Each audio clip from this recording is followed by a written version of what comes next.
Right then, it's time to go urban exploring, and this video is a continuation of part 1 of my Chattenden urban exploring video. So firstly, if you have not seen part 1 yet, see this first as it explains what's going on and what this video is about. So then, after a lot of effort, and I really do mean a lot of effort, and being stung all over by sting nettles, I finally managed to get into the main part of Chattenden Barracks. A way I found in is not actually in regular use, as soon as I got through the hole in the fence, there was just brambles everywhere. There was barely a worn path at all, so not many people coming this way. People have been into his barracks, but a while ago, through the other holes in the fence, which have all since been blocked up. So then along I go through all of these brambles, sting nettles, got stung all over, and I found this weird swing thing. Very rusty, right in the middle of the woods. Very odd.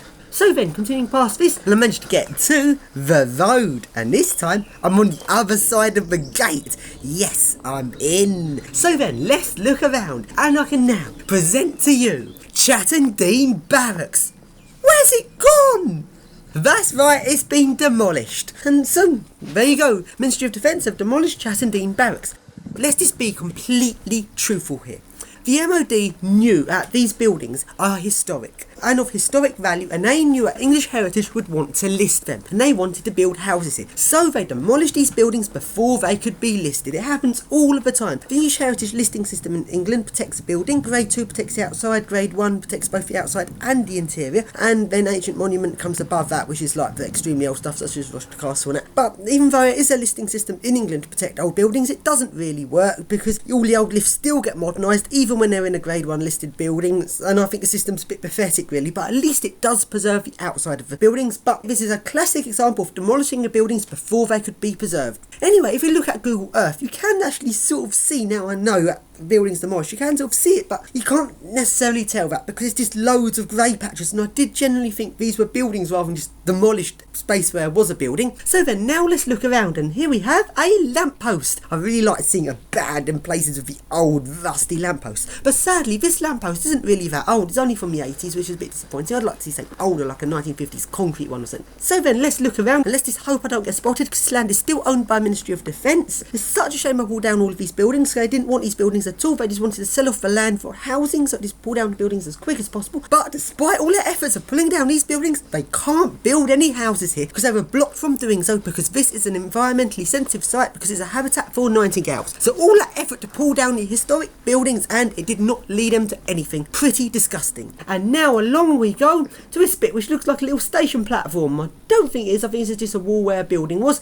and down we go onto the main road. And this is the main road here. This goes along to the main entrance at the roundabout, and if we look to the side you can see where all the buildings used to be. Very depressing. And now let's go along this road, and there's quite a complex of roads here. Some of the road markings are still here, even though they're quite faded now, but so you can actually still see what bits of this were actually the roads. And along we go around to the right and along to this ramp, which doesn't look old at all. This looks like a very sort of fairly modern sort of ramp to get disabled people up into buildings. Very recent bog standard this is, but despite the fact there's a ramp here, there's no building that it leads to. Building has gone. There used to be a building here.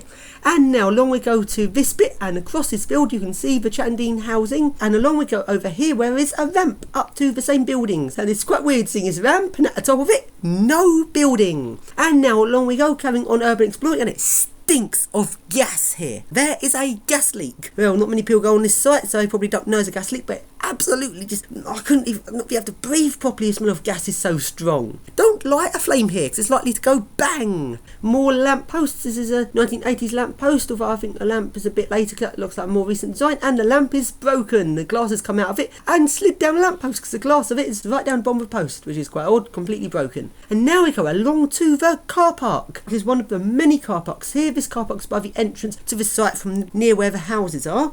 This entrance is very secure. There's no chance of getting in here, but it looks like there were some people in here a while ago. I don't know if this was the locals just coming in here to mess about before the holes in the fence were blocked up, or whether this actually was the army people coming in here. Because if we go over here, there is a trailer and some seats. Very weird, just randomly put here, very odd. But if we go along to the side here, there is what looks like a basketball or tennis court or something. Despite being padlocked, you can still open it. And inside here, there is a skateboard park, or more precisely, probably a motorbike park. This could be by the army doing training, but I think it's more likely when there was the holes in the fence, the locals coming up here and driving their motorbikes over these different things, like an assault course sort of thing. Quite interesting, really. Although I'm not entirely sure if it is the locals or military are doing it. All of this looks like there wasn't people here that long ago, really.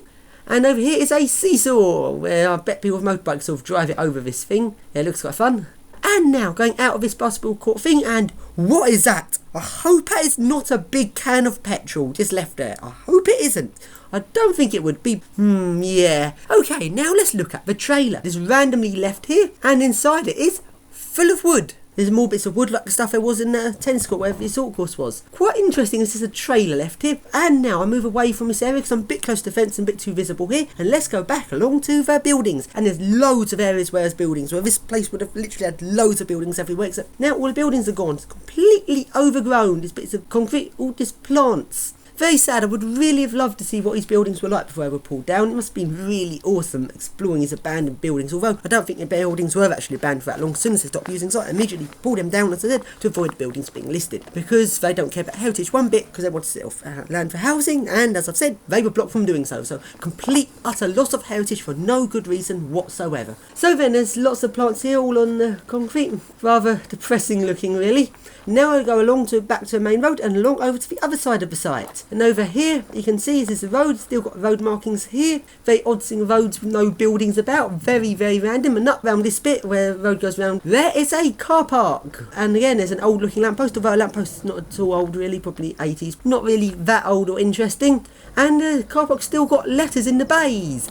Doe, 1 doe, 2 doe. Don't know what doe means. I guess it means doe a deer, but probably not. It's some initials for some military important person, because in the military I always like going about who's the most important. It's really stupid really. So these doe people are more important, so they get the labelled parking spaces where everyone else has to park in a normal parking space. For some reason that sort of stuff really matters to military people. Anyway, let's go looking around this car park, and over up on the hill is some old floodlights. Right, interesting. So then let's now go down back along to the main part. I don't really know what there is to say really. It's this empty land. There used to be a building here, but not anymore. And look at this lamppost, completely bent over, very weird.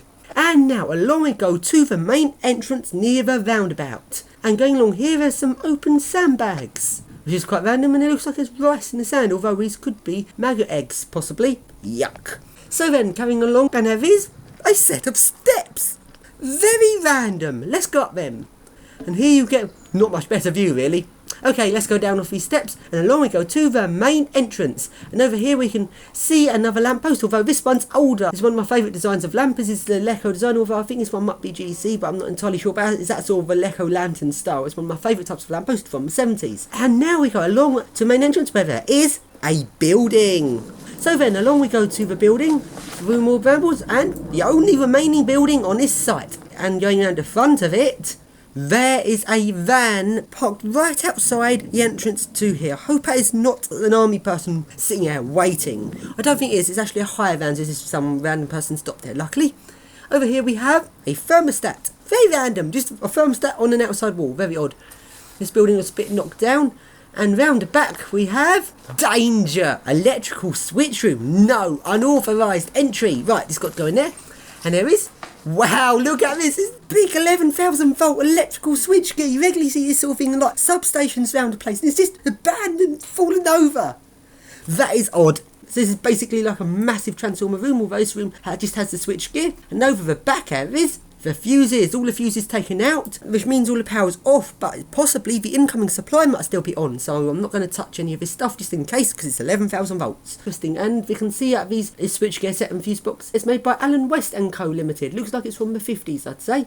So then let's go out of this room and carry along looking around this building, and we go into this room, which I'm guessing is where the transformers used to be. It would be like a big transformer, nothing particularly out there because you still get a lot of 1950s transformers around about in the streets and that around Medway, but it's gone. Either it's been stolen, because there's a lot of copper in transformer, and if thieves get hold of it, it'll be like their lucky day. But I'm guessing it's probably MOD probably got rid of transformers to get a bit of money back really. Shame, it means you can't really preserve these historic old transformers because it's worth such a lot, because there's literally just coils and coils of copper in them. them so they don't get preserved. Although I do know one place where there is some electrical transformers preserved, which are actually from 1900, made by Metropolitan Vickers, so in some incredibly early transformers. These are actually at the London Hydraulic Power Company's pumping factory. London Hydraulic Power Company being a company that pump high pressure water around London to drive cranes and the occasional lift. So then let's go on with this video, and over here we have a switch. Obviously it doesn't do anything, all the power's off. So if you look at the architecture of this building, you can see this white wooden stuff above the bricks, that's sort of like 50s, 60s, 70s style architecture. So along we go.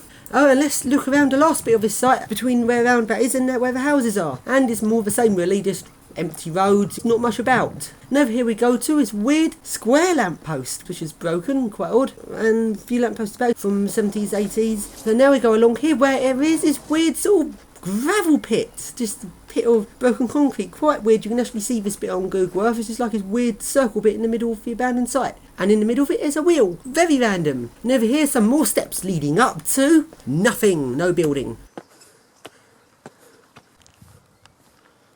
And here we have another ramp, and you can see sort of what sort of building used to be here, because this looks like a very much a sort of like 60s style ramp heading up to this building. But it's of it another site where the building used to be. All of this place starts to look the same after a while. And over here we have a gas endpoint, I think. Open it up and there's your gas pipe, or possibly water pipe. So then that's enough of this place. So through I go through all of those sting nettles again, being stung all over, and I managed to get out. Oh dear, that was hard work. So then here I am now back outside of the main gate. Strictly no admittance, and I got in there. Yes!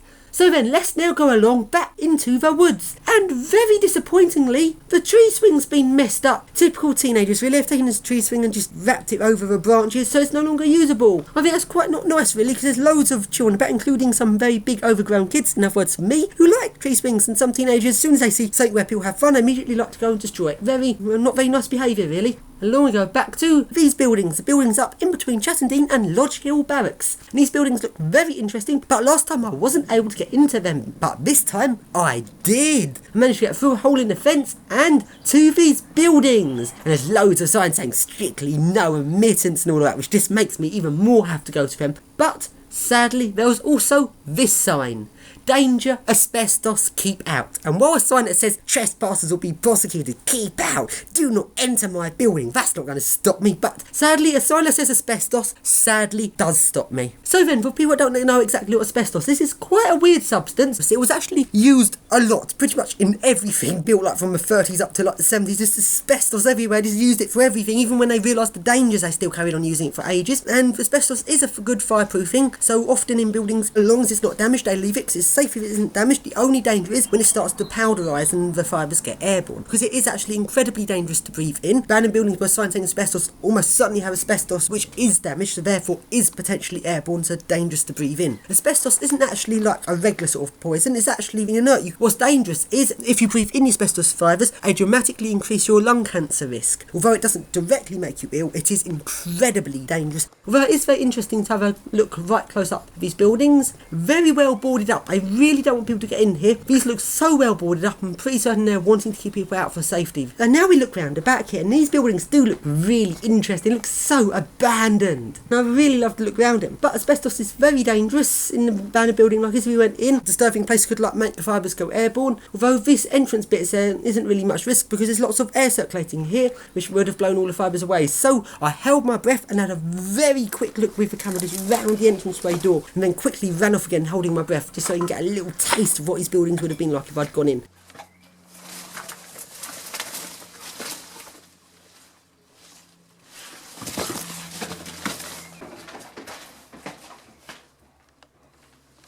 And that is it. After this, I then went back out a hole in the fence where I came in, and this is one of the very few times where I've actually tried to block up a hole in the fence myself, because I don't actually want children coming here looking around, because it is dangerous. This is one of the very, very few times where I've gone against what I normally say, where I normally hate people blocking up holes in the fence, because I like to explore places. This time's an exception to that because of the asbestos. So on the way out, I did actually try and block up the hole in the fence, stop people coming in. And now that is pretty much it. And once again, there's loads and loads of people on motorbikes all going around these woods. It's like the local place, like a legal, not roadworthy motorbike, or alternatively their stolen motorbike. And over here there is another burnt out motorbike. This one wasn't here last time, so it looks like the rate at Chavs get through their motorbikes is actually quite high.